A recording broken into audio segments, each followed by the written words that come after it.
Okay guys, today I'm gonna do the unboxing of my GFQ incubator. This is the 1550, I believe, 1500. I don't know, it's one of them. It might say on here, 1500 right there. So anyways, I waited almost a full month for this to come in. So I know they're backed up on their production of this. If you decide you want to order one, be prepared to wait.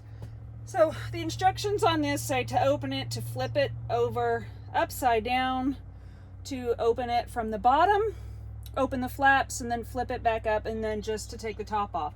Now that I look at this, like I said, I haven't really thought this through all the way on opening it, but now that I look at this with the sealing being the way it is, not sure I'll be able to take the box off all the way. And I'm by myself to do this, so this ought to be loads of fun. Oh, and this weighs 78 pounds. So again, fun. So hopefully you enjoy all of my struggles in trying to get this open. So here we go. I have to move this. This thing is way bigger than I ever thought it was. I thought it was going to be probably about half of this size. Yeah, when the box came in, it was quite a shock of how big this was. Originally, I wanted this on the bookcase downstairs, but when I found out that it was going to be 78 pounds, I figured the bookcase probably couldn't handle that weight. So I decided I would bring it here upstairs into the loft where I have all the other incubators. So I'm not sure if you can hear the baby chicks, but I do have chicks hatching.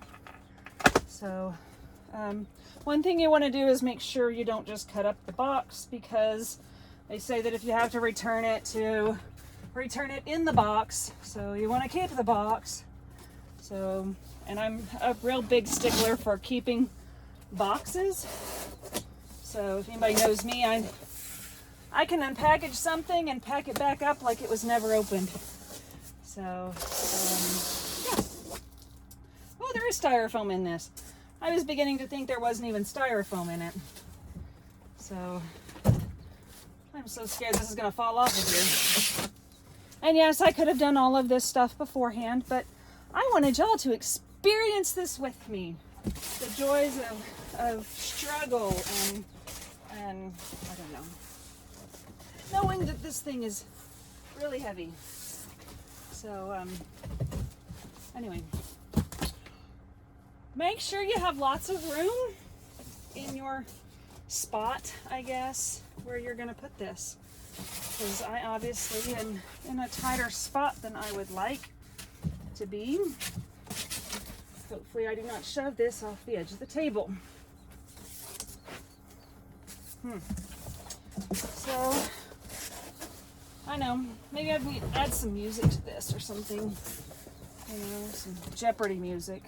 So that while we're waiting on me to fold back parts of a box, y'all can talk amongst yourselves on what the next trivia question would be. Hopefully I don't dump it off the edge of the table. This is an old hard table that I use for camping. Okay.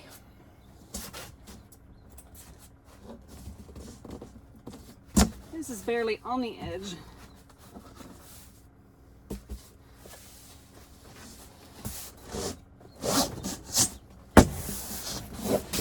Yeah, okay. So that's not going to work for me. Let's see.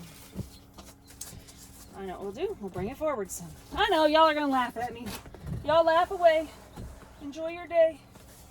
Enjoy the fun. Have a laugh on me. That's okay. That's what I'm here for. I'm here for your entertainment today. That is what this is all about. So That's why I'm doing this, so that y'all can have fun. It is, it really is. All right, let's see. The fun part's gonna be getting it upright. And then it wouldn't be so bad if I had a bigger table, you know, that was heavier. And then I could, you know, then the table didn't move. See? I did it. I don't know that y'all can actually see it, but hopefully you can. All right. I gotta be really careful. I've got an incubator under this table. Whew. I've got to hold on to my table, keep it from going backwards. Oh. And it's, you know, we have a storm brewing outside. So not only am I upstairs where there's no air conditioning, it's humid, so humid. So, yeah, very humid today. Now I'm not on the other side. Ow, where I can, ow. Okay, so take the staples out so that you don't rip yourself up. Because, oh my gosh, those are some staples right there. Oh, let's see. Let's see if I can push this back some more without hitting the fish tank. Oh no, who keeps a fish tank up in their loft? I do. I keep a fish tank up in my loft with no fish in it. It had fish in it. Oh, anybody else see the problem? Am I gonna be able to lift this with that there? No. So what do I have to do? Bring this table forward again. Oh boy. Oh. See, I should have had somebody come over. Oh. Where's the child when you need him? He was gonna help me. He really was. He said, Mom, I'm gonna do your video. And I said, I can do it myself. I can do it. I told him I could. Guess what? I probably needed his help. So I'm just gonna finish taking these staples out before I rip my arm to shreds. So, because that's what I'm about to do, is rip my arm to shreds. I don't know. Maybe I should. You think I can get up underneath there? Probably not. How do you flip something, an 80-pound box, back?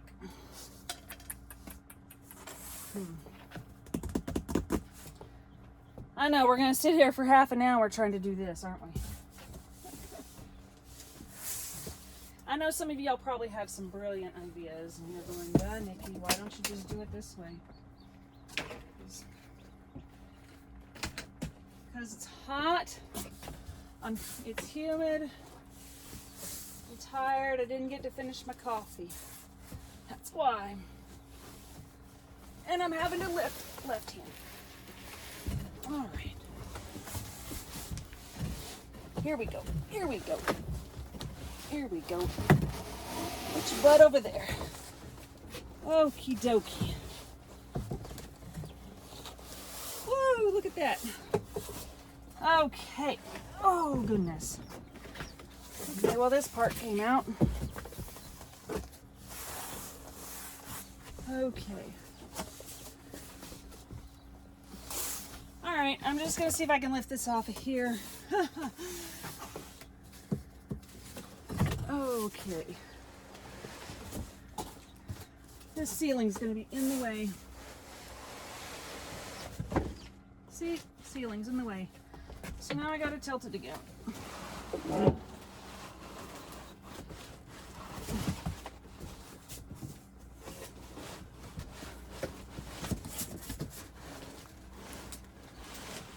As the ceiling's in the way.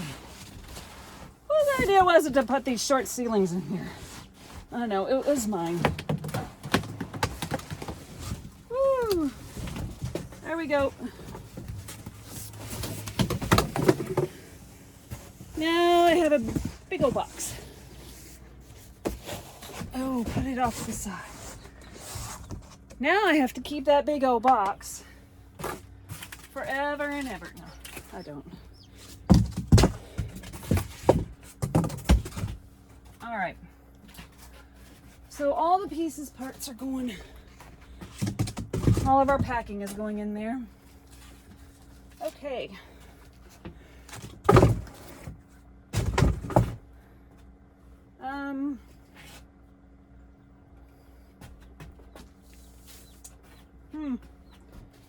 Let's see.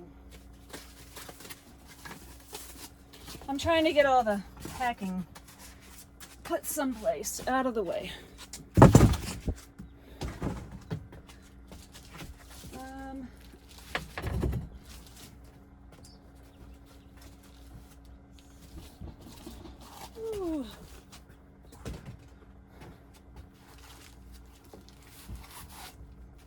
Ooh, that's right on my fingers. Ow. Maybe I shouldn't have done that. Okay. Let's see. I think this looks like the back, so I think this is the front. Okay, you know they make these little casters for this thing. Now I see why. That might be something to buy for this. Those little casters that you put it on. I like that. I really do. Of course, I didn't know at the time when I ordered it that it was 78 pounds. Make it so much easier to move around. Okay. Goodness gracious.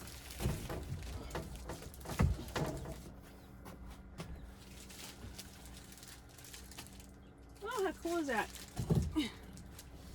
Here's this side of it. Ooh. I don't know if y'all can see that.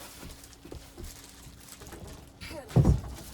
So not only the floor in here shakes too. Oh. This is the whole goodness. Whew. So this is the side of it. Ooh, this card table just got all kinds of jacked up. Here's the digital command center. So this is going to tell me all the temperatures and stuff like that for it. So now I know I need access to that. So, all right. So, but yeah, here's the front. Ooh, definitely going to have to get those casters for this. Okay. Let's see if I can put this back on here. So a padded card table is probably not the best table to put this on, as it is now got holes in it. It's been scraped. It's pretty much been ruined. All right. I guess saying to take the tape off would have been nice while it was upside down.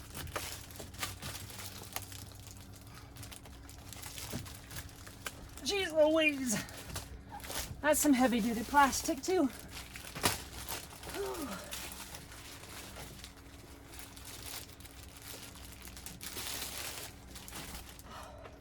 We take a break yet? Oh. And any one of my thermometer things, it just gives me the humidity. This is why I always tell people that I can hatch eggs on my countertop, because when it gets really hot here, the humidity, it's, you know, it can get nearly 90 degrees here in the house, especially up here in the loft. And then with the humidity, whew, it can get 40-50% easy. I guarantee you it's got to be, 50-60% today. So that's going to be really easy. You know, just get some eggs going.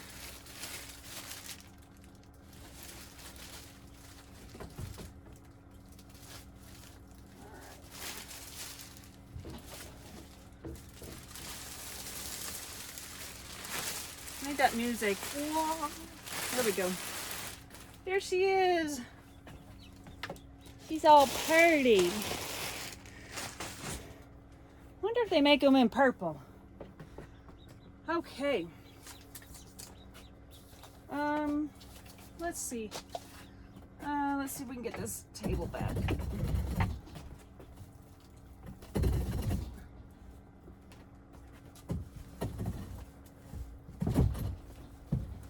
Just kind of want this table back and out of the way.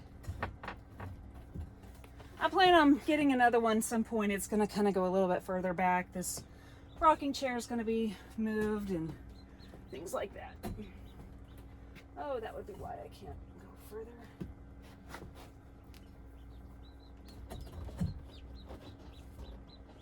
It's not the table, it's the incubator.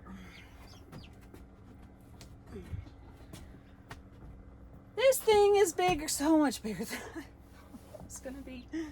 That's a good thing. It's not bad. Okay. So now there's the operating instructions for cabinet incubators. Yay. I don't know if I'm going to go in through all of this. Stop for technical support.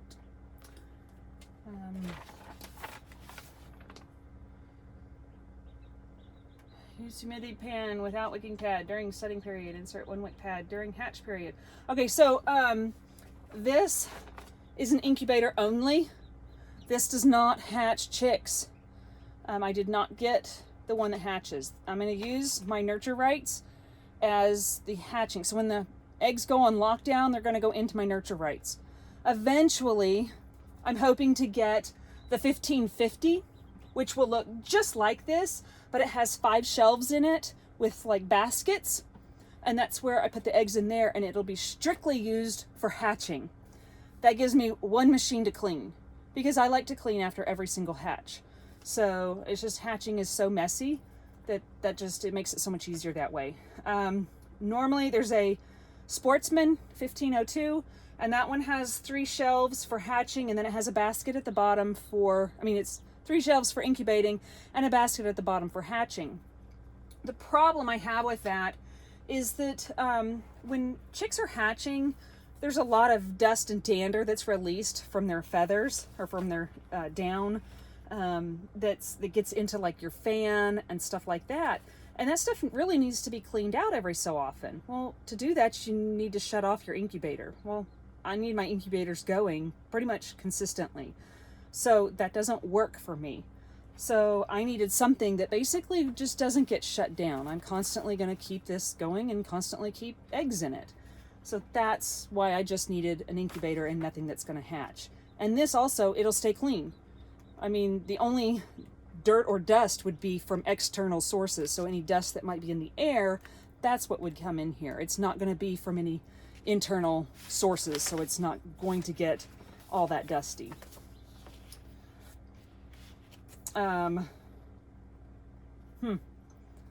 This is funny. Do not set eggs in an incubator that may have to be returned. Oh, an incubator that may have to be returned, not eggs that have to be returned. I was like, wow, I didn't know you'd have to return eggs. That's funny. So, warranty issues. So I'll read through that later. Here's kind of instructions on some of this stuff. I've gone through some of this. I was reading online. I could have read that online. But here, we'll just open it up. I'll go through all of that later. I'm not going to do it on the video. There's 3 little locking doors or locking mechanisms on this. Open this up. This was to protect this glass door. This is really neat. The new ones have this, it's not glass actually, it's plexiglass. Ooh, cool. Ooh, I do not like that. This is a really wobbly table. So you have in here, I'll figure out what this is, but this is that wicking basket. These are those wicking pads, the cord. So I have to plug it in, get it going.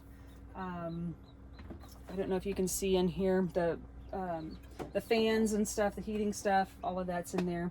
These are the turning plates. I'll remove this cover here in a bit. But what's really neat is you'll be able to see through it. You really don't need to see through it for hatching or for incubating so much as you would for hatching, even though they're in a basket. Let me show you that. The hatcher, this is, if y'all can see this is what the hatcher looks like. So it's got these baskets in it. Again, not that you'd be able to see really into there. You can't tell if your eggs have pipped or if you've still got ones that aren't hatching and stuff. Oh, that's the foot pad assembly. That would be, that would have been nice to have before I moved it. I guess I need to do that, so anyway, so I'll be reading through this and putting more of it together here in a bit. But it was just an unboxing, not an assembly. So, but one thing I will say is if you noticed unboxing this, what was missing in here? I mean, I can't put eggs in this, can I? No. So one thing you have to order with this when you order your incubator, and this is what I had to do some research when I found that, to find this out, is you have to order egg trays. These are ordered separately. So if any of y'all are going to order this, any of these types of incubators, read the fine print and see if it comes with them. I don't know if the Sportsman comes with it or not, but I know this one does not. So this is the regular universal egg tray. They make them specially for quail and pheasant, turkey and goose eggs, emu eggs, things like that. And this one actually, I think, fits emu eggs. So, but you can get the emu egg trays, and I think they're flat. And they also make trays where you can incubate them laying flat. So this one, the eggs fit straight up and down. Personally, I do like it when they lay flat. You just can't put as many in here. This one will set, 90 eggs per shelf. So these will fit in here this way, I think. But there's 2 per side, like there's 2, fits all the way back there. So they fit 2 this way. And I'll have to do some research. It may be a different one. Oh, it doesn't do it. So one of them with a quail, see this part right here is smaller because quail eggs are much smaller, and you can double stack them. So you can stack them up like this on top of each other, and you can incubate them like that because, like I said, it's smaller, and as it turns, there's a lot more clearance right here, and you'll be able to do that, but this won't fit because of those. So I don't know, I might be able to get the quail ones on top. Maybe do bantam eggs on top of the other ones. I'll have to look at that. I might have to order some bantam ones and see if I might be able to do bantam on top of regular chicken eggs, or some of the smaller chicken eggs on top of bigger chicken eggs. Might have to be an experiment that I try. So anyways, so that is the GQF 1500 hatching or incubator for incubating eggs only, not hatching eggs, just incubating. So there we go. Now hopefully all my eggs and stuff will be much better now. I won't have problems with hot and cold spots in my incubators. I won't have problems with the turning that I had to turn the whole machine because I couldn't fit all the eggs in there. So hopefully everything will get much better from here on out. Hopefully everybody will start hatching at the same time, because that's something I'm having a problem with right now, is the eggs are not hatching at the same time. I've got eggs hatching over a 4-day period because, again, hot and cold spots, they all need to be the same temperature throughout their incubation period, and that wasn't happening. I've got eggs that are sticking in, or chicks that are sticking in their eggs because they weren't turning well enough.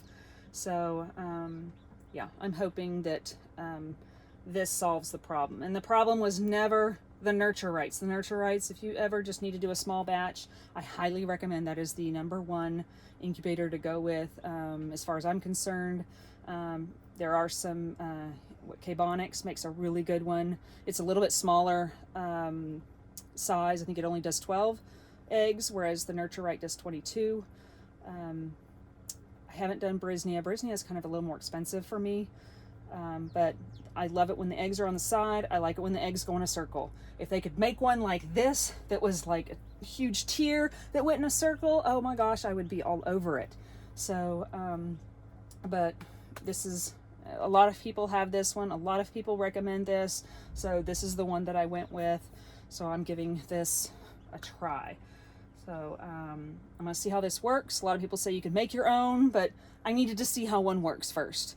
If this works well and I can, you know, basically kind of break it down and go, you know, back engineer it, I might make my own.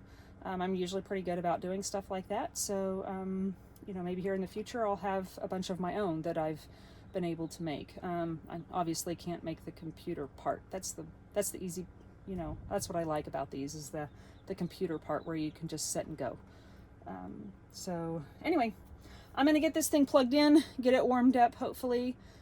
Get those legs on there. And read some instructions, because I'd really like to get some of these eggs that I have in these really nasty styrofoam incubators that I absolutely hate.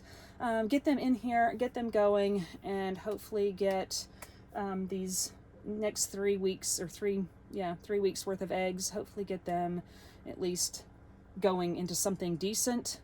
And maybe the next 3 weeks worth of hatches will hatch out a little bit better.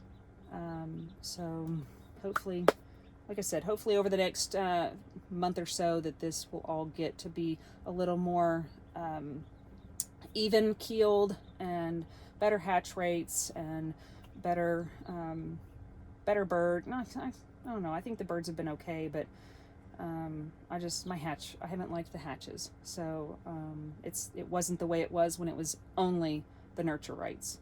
I mean, I was down to the point of almost saying, that's it, we're only doing 22 a week, just because I'm only using the nurture rights. So, but anyway, that's the unboxing. So, hope you enjoyed it. So next time I get if I get the other one, it's going to be a little while. I got to get those coops built. So that's the next big project. Getting those built so that we can get more breeds out there. I've got a lot of breeds coming up. They're starting to get mature, but I got to get them separated. So we're going to have a lot of the Houdans, the Russian Orloffs, the Plymouth Rocks, getting those silver Wyandottes separated out to where we only have splash and blue Wyandottes versus the silver Wyandotte, silver laced. So that way it's not a mix. I'm looking at maybe if I can do it just on blue cuckoo Morans. If I can really get them up and going, I'd really like to break down and deconstruct part of my coop and expand my brooder room. So that would really open up my brooder room to make it a little bit easier for some of these chicks to stay a little bit longer, and then we can grow out more of the chicks. I know some people want pullets. Well, it's hard for me to grow them out when I don't have a whole lot of room. So this would be easier for me to hold on to these chicks a little bit longer. So, that's what we got going. The beginning, I was supposed to have some Bielefelders coming this past week. If anybody who was paying attention or was following my posts know that I lost a shipment. I did not lose the shipment. The post office lost the shipment of chicks that was supposed to come in.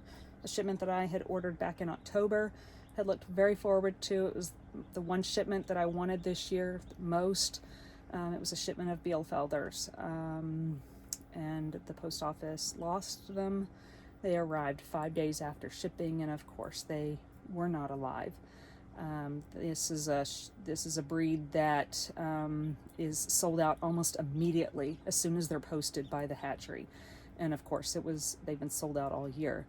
The hatchery said they might have a few for next week, but they can't guarantee it. So I might get those next week, might not, I don't know. So I don't know what's going to happen with that.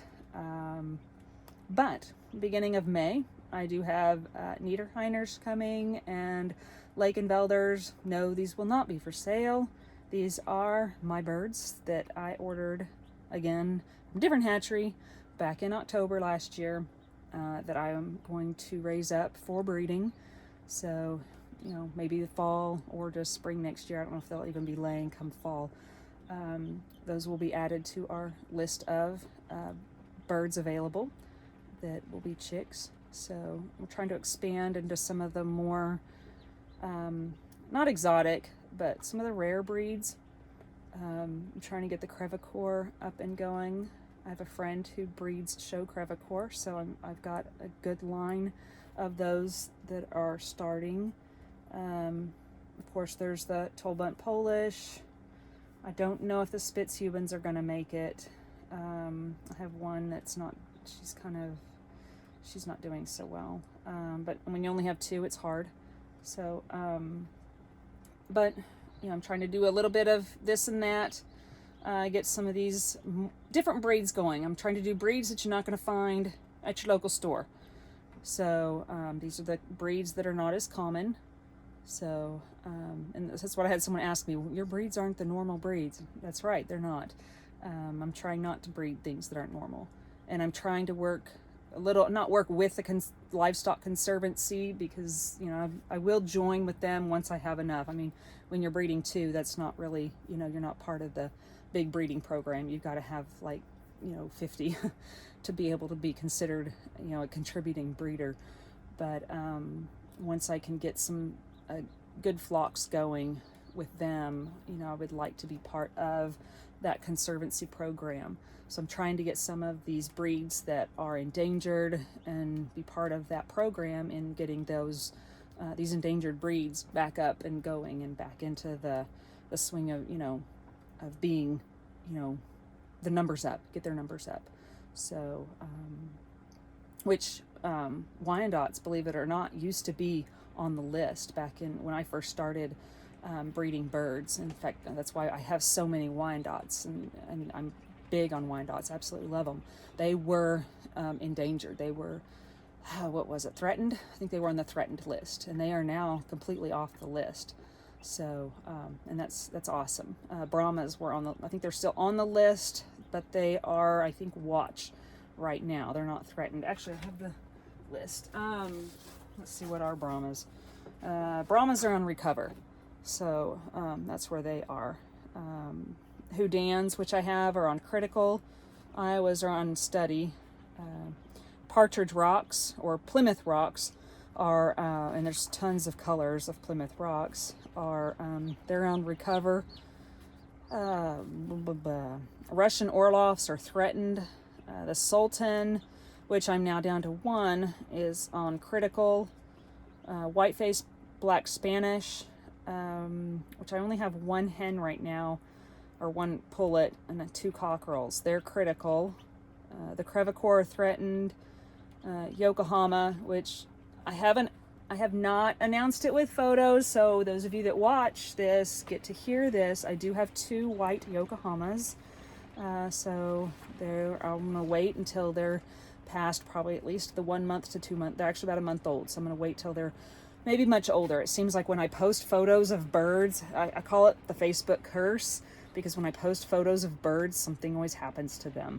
I don't know why. It's like they die if I post a photo of them. So I'm like trying not to post photos of them.